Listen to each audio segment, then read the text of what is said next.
لیکن دیکھیے آپ کی زندگی میں اور عام لوگوں کی زندگی میں فرق ہونا چاہیے۔ کیا کہا جا رہا ہے؟ کیا جاننے والے اور نہ جاننے والے برابر ہو سکتے ہیں؟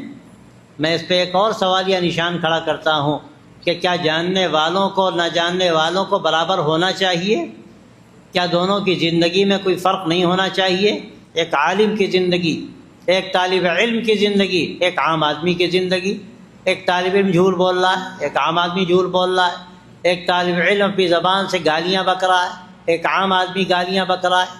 ایک طالب علم ہے جو گھر جا کر اپنی زبان سے ماں باپ کو سخت باتیں کہتا ہے، ایک عام آدمی بھی ایسے ہی کرتا ہے۔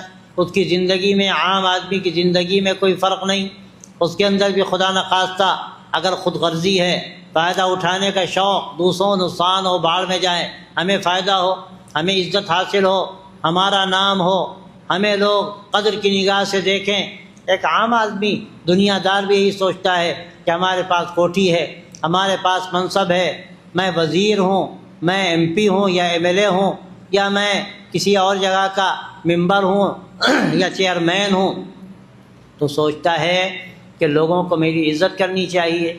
اور اگر کوئی عزت نہ کرے تو اس کو وہ حسد کی آگ اس کے اندر بھڑکتی ہے، بلکہ انتقام کی آگ بھڑکتی ہے، نہ جانے کیا کیا کرتا ہے۔